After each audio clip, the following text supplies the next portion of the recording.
எல்லாருக்கும் வணக்கம்.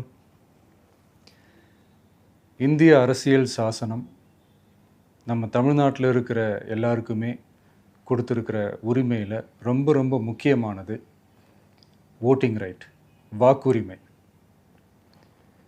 ஒரு மனுஷன் உயிரோடு இருக்கான்றதுக்கு அடையாளமாக இருக்கிறதுல அவனோட ஓட்டுரிமை ரொம்ப முக்கியம்.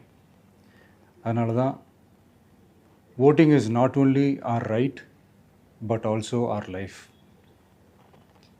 ஒரு முக்கியமான விஷயத்தை பற்றி இப்போ நான் உங்ககிட்ட ஷேர் பண்ண போகிறேன். இது நான் ஃபஸ்ட்டு கேள்விப்பட்ட உடனே எனக்கே ரொம்ப ஷாக்கிங்காக தான் இருந்தது. இப்போ நான் பேசிகிட்டு இருக்கிற இந்த நேரத்தில் தமிழ்நாட்டில் இருக்கிற நம்ம யாருக்குமே ஓட்டு போடுற உரிமையே இல்லைன்னு சொன்னால் நம்புவீங்களா? நான் நீங்கள் உட்பட யாருக்குமே அது இல்லை. நான் பயமுறுத்துறேன்னு நினைக்காதீங்க, அதுதான் நிஜமும் கூட. கொஞ்சம் ஏமாந்தால் நம்மளை மாதிரியே இன்னும் லட்சக்கணக்கான பேருக்கும் இதே நிலைமை தான். ஓட்டு போடுற அந்த உரிமையே இல்லாத மாதிரி ஒரு நிலைமை வந்தாலும் வரலாம். இதுக்கு மெயின் ரீசன் அந்த எஸ்ஐஆர், ஸ்பெஷல் இன்டென்சிவ் ரிவிஷன், சிறப்பு தீவிர திருத்தம். இப்போது இந்த எஸ்ஐஆர் நம்ம தமிழ்நாட்டில் எப்படி ஒர்க் ஆக போகுது? கடந்த ஜனவரி மாதம் எடுத்த அந்த கணக்கெடுப்பில் 6,36,00,000 வாக்காளர்கள் நம்ம தமிழ்நாட்டில் இருக்கிறாங்க. ஆனால் அவங்க யாருக்குமே இந்த ஓட்டு போடுற உரிமையே இல்லை. அந்த பிஎல்ஓன்னு சொல்லுவாங்க, பூத் லெவல் ஆஃபீஸர்ஸ், வாக்குச்சாவடி நிலை அலுவலர். அவங்க தான் வீடு வீடாக போய் அந்த ஃபார்மை கொடுப்பாங்க. அதை நம்ம ஃபில்அப் பண்ணி கொடுக்கணும்.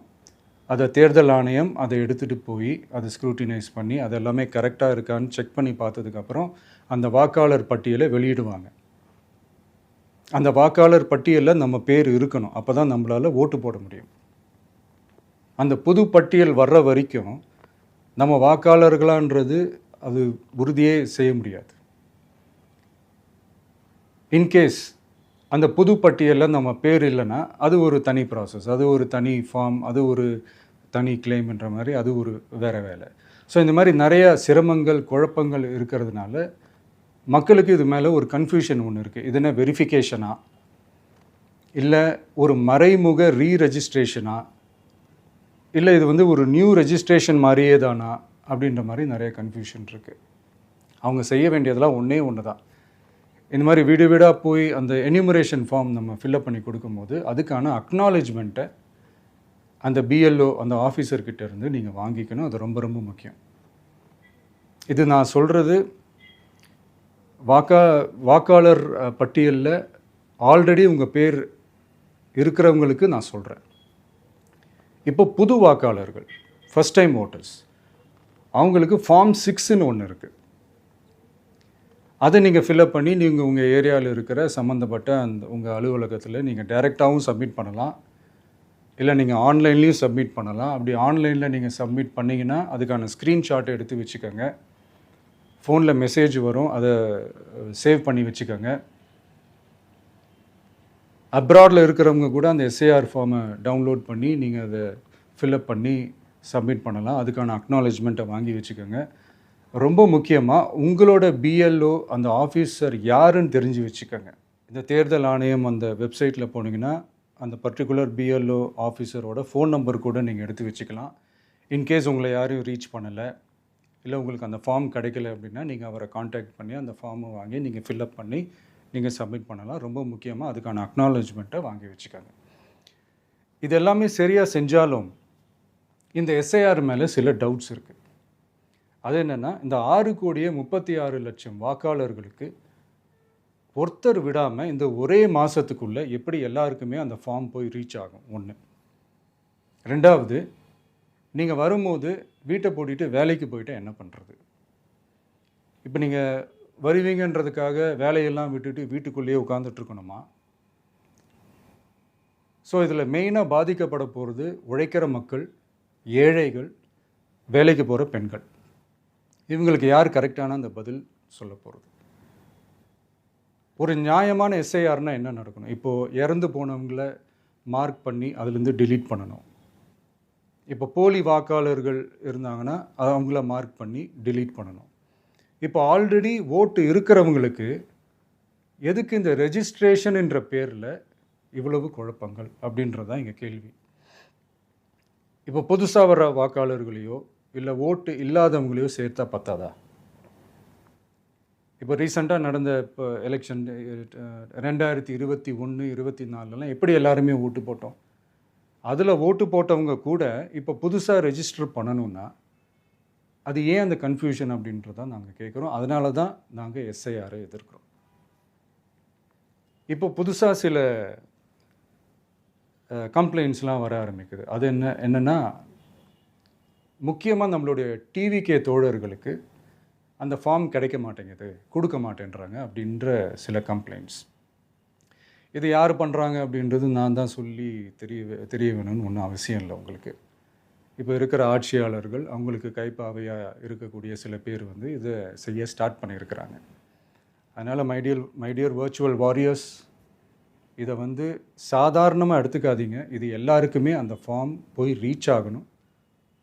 இதில் ரொம்ப உறுதியாக இருங்க.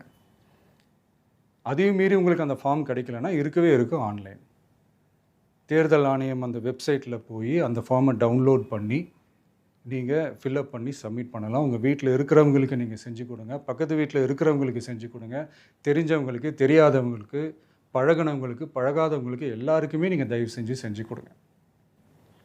அண்ட் ரொம்ப முக்கியமாக நம்ம ஜென்சி கிட்ஸ், நம்ம ஃபஸ்ட் டைம் ஓட்டர்ஸ், நம்ம புது வாக்காளர்கள், நம்ம நண்பா நண்பிகள், அவங்க ரொம்ப கேர்ஃபுல்லாக இருக்கணும். நான் ஆல்ரெடி சொன்ன மாதிரி உங்களுக்கான ஃபார்ம், அந்த ஃபார்ம் நம்பர் 6, அதை கரெக்டான டீட்டெயில்ஸோட கரெக்டான உங்கள் டாக்குமெண்ட்ஸை வச்சு அதை சப்மிட் பண்ணுங்கள். ஏன்னா வரப்போகிற தேர்தலில் நீங்கள் தான், அந்த ஜென்சி வாக்காளர்கள் தான் மிக முக்கியமான ஒரு ஃபோர்ஸ் அப்படின்றது எல்லாருக்குமே தெரிஞ்ச ஒரு விஷயம். அதனால் உங்களை டிஸ்டர்ப் பண்ணுறதுக்கு, உங்கள் பேரை அதில் இன்க்ளூட் பண்ணாமல் செய்கிறதுக்கு என்னென்ன வேலைகள் செய்யணுமோ, என்னென்ன தில்லுமுள்ளு வேலைகள் செய்யணுமோ எல்லாமே அவங்க செய்வாங்க. இது நமக்கு எல்லா திசையிலையும் எல்லா பிரச்சனைகள் கொடுத்துட்டு தானே இருக்கிறாங்க. அது டிஃபால்ட்டாக நடந்துட்டு தான் இருக்கும். அது ஒன்றும் பண்ண முடியாது. ஸோ அந்த மாதிரி ஓட்டு போடுற விஷயத்துலேயும் அவங்க என்ன உத்தரமராக மாறவா போகிறாங்க? இப்போ நான் சில மீட்டிங்ஸ்லலாம் ரிப்பீட்டடாக ஒரு விஷயம் நான் சொல்கிறேன்ல, 2 பேருக்கு நடுவில் தான் போட்டி அப்படின்ட்டு. அது மேடைக்கு மேடை அவங்க அதை ப்ரூவ் பண்ணிகிட்டு இருக்கிறாங்க. அதனால் தோழர்களே, வரப்போகிற தேர்தலில் நம்ம யாருன்னு காட்டணும், நம்ம பலம் என்னன்னு காட்டணும். அதுக்காக அந்த பலமான, அந்த பவர்ஃபுல்லான ஆயுதத்தை நம்ம கையில் எடுக்கணும். அந்த ஆயுதம் வேறு எதுவுமே இல்லை, ஓட்டு, வாக்கு, ஜனநாயகம். அது இருந்தால் தான் நம்ம அந்த வெற்றியை நோக்கியே நம்மளால் பயணிக்க முடியும். தமிழ்நாடே அந்த வாக்குச்சாவடி முன்னாடி திரண்டு நிற்கணும்.